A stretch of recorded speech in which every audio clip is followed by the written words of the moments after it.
ఉత్తరం విప్పి చదివాడు వినాయకరావు. అందులో ఇలా రాసి ఉంది: డియర్ ఆదిలక్ష్మి, నేను రాసిన ఉత్తరానికి నీ నుంచి సమాధానం రాలేదు. నేను నిన్ను ఎంతగానో ప్రేమిస్తున్నాను. ఎంతగా ప్రేమిస్తున్నానో నీకు అర్థం కాదు కూడా. I love you very much అన్నమాట.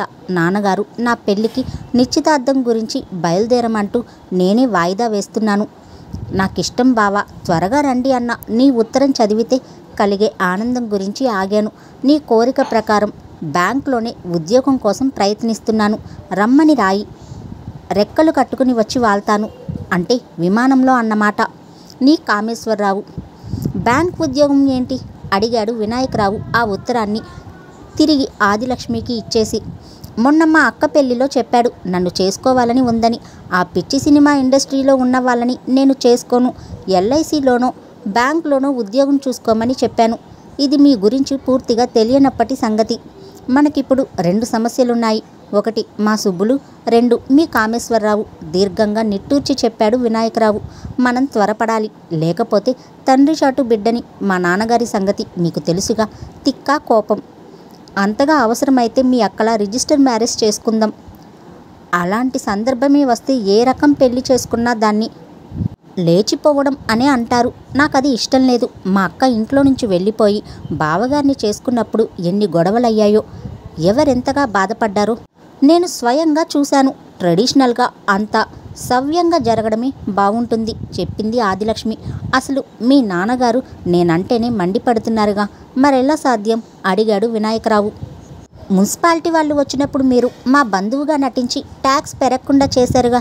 ఇప్పుడు ఆయనకి మీ మీద కోపం లేదు. గుడ్డిలో మెల్లన్నమాట.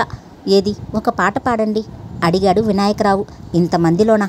నాకు సిగ్గు చెప్పింది ఆదిలక్ష్మి తన వైపు చూసి. పెళ్ళయ్యేదాకా మనకి ఏకాంతం కుదరడం సాధ్యం కాదని చెప్పాడు వినాయకరావు నిస్పృహగా. ఎల్లుండి కొత్త పాట రికార్డింగ్ ఉంది. 16వ తారీఖు ప్రసారం చేస్తారట. Very good. పెళ్ళయ్యాక ఈ పాటల మీదే వచ్చే ఆదాయం బోల్డన్ని చీరలు కొనుక్కోవచ్చు నవ్వాడు. ఆదిలక్ష్మి కూడా నవ్వి చెప్పింది. అమ్మ కూడా ఆ మాటే అంది. పాటల మీద వచ్చిన డబ్బులను బ్యాంకులోనే ఉంచింది. పెళ్ళైన తర్వాత చీరలు కొనుక్కోమంది. లేకపోతే కనుక నాన్నగారికి అనుమానం రావచ్చు. ఇద్దరూ కాసేపు మౌనంగా ఉండిపోయారు.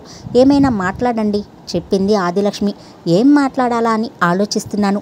ఏదైనా మన పెళ్ళయ్యాక నిమ్మకాయలు కొనేటప్పుడు పల్చగా తొనలు ఉండేవి తీసుకుని ఎంచుకోవాలి. ఎందుకంటే వాటిలో రసం ఎక్కువగా ఉంటుంది. కాసేపు ఆలోచించి చెప్పాడు వినాయకరావు.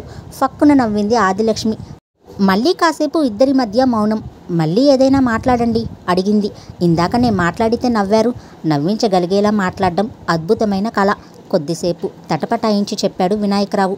ప్రతి పండగకి అరిసెలు చెయ్యాలి. అవంటే నాకిష్టం. అవునా? ఇంకా ఏమేమిష్టం? స్వీట్స్లో 3: అరిసెలు, అరిసెలు, అరిసెలు. అన్నీ ఒకటేగా. ఇంతకీ బెల్లం అరిసెలా, చక్కెర అరిసెలా? ఏదైనా ఓకే. ఇంకా వినాయకరావు మాట్లాడలేదు. మళ్ళీ కాసేపు మౌనం.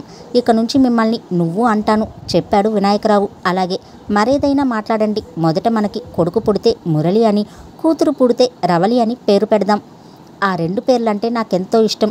అలాగే మా తాతయ్య పేరు కలిసి సుబ్బయ్య మురళి అని పెడదాం. పిలవడం మురళి అని పిలవచ్చు, సుబ్బయ్య అని కూడా పిలవచ్చుగా. అది కొంచెం పాతగా ఉంది. వెంటనే నవ్వింది ఆదిలక్ష్మి. మరీ గడుసుగా మాట్లాడానా అనుమానంగా అడిగాడు వినాయకరావు. నువ్వు అంటానన్నారు. మర్చాను. అయితే మంచిదానివి చెప్పాడు వినాయకరావు. కాసేపు అయ్యాక చెప్పాడు వినాయకరావు. ఇంట్లో గాజు గ్లాస్ పగిలితే చిన్న చిన్న గాజు ముక్కల్ని తుడవడానికి తడి తువ్వాల్ని ఉపయోగించాలి. ఇవన్నీ మీకెలా తెలుసు అడిగింది ఆదిలక్ష్మి. పుస్తకాల్లో చదివి గుర్తు పెట్టుకుంటాను. నిత్య జీవితంలో ఉపయోగించేవి జోకులు, కార్టూన్లు కావు ఇవే. నేను తొడుక్కున్న ఈ చొక్కా జేబుకి బాల్ పెన్ లీక్ అయ్యి నల్లటి ఇంకు అంటి అసహ్యంగా తయారైంది. లాండ్రీ వాడు అది పోవడం కష్టమన్నాడు. చిటికెడు తినే సోడాని నీటిలో కలిపి ఆ మరక మీద రుద్దాను. అరగంటలో ఆ మరక మటుమాయం. లేకపోతే ఈ చొక్కా వృధా అయ్యేది కదా.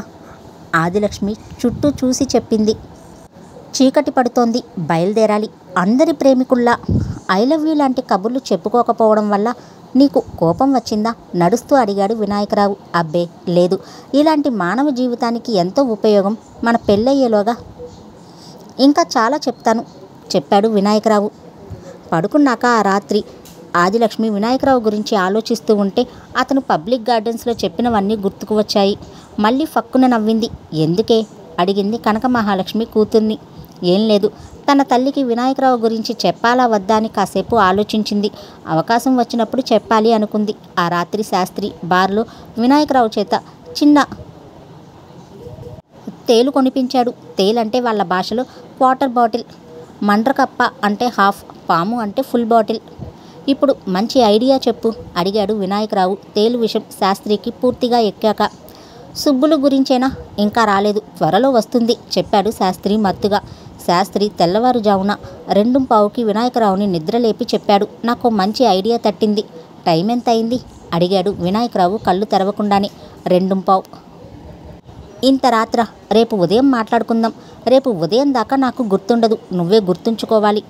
ఇటు కుదరకపోతే అట్నుంచి నరుక్కు రావాలి. శాస్త్రి ఆ ఐడియాని చెప్పాడు. వినాయకరావు తండ్రి పొలం నుంచి ఇంటికి వచ్చాక ఎప్పటిలా ఎద్దుల బండిని దింపి వేరు చేసి కాళ్ళు చేతులు కడుక్కొని బట్టలు మార్చుకున్నాడు. అన్నం వడ్డించింది చాముండేశ్వరి. ఆయన భోజనం అయ్యాక ఆయనకు వచ్చిన కవరు డాంబికేశ్వరరావుకిచ్చి చెప్పింది, పోస్ట్లో వచ్చిందిది. ఆయనకి కొడుకు నుంచి తప్ప మరెక్కడి నుంచి ఉత్తరాలు రావు. ఆ కవర్ మీద చిరునామా వినాయకరావుది కాదు, సుబ్బలక్ష్మి తండ్రి షణ్ముగరావుది కాదు, కొత్తవారిది. కవర్ చింపి అందులోంచి ఓ ఉత్తరం తీసి చదివాడు. పూర్తిగా చదివాక ఆయన మొహం పాలిపోయింది. ఓసి అప్రాచ్యపుదానా అన్నారాయన బయటకి. నన్నెందుకు తిడతారు, ఏం చేశానని అడిగింది చాముండేశ్వరి కోపంగా. నిన్ను కాదే తిట్టింది, సుబ్బుల్ని. అదేం చేసింది, దూరంగా ఉన్నదాన్ని తిడతారు అడిగింది చాముండేశ్వరి. ఎందుకో ఈ ఉత్తరం చదివితే తెలుస్తుంది.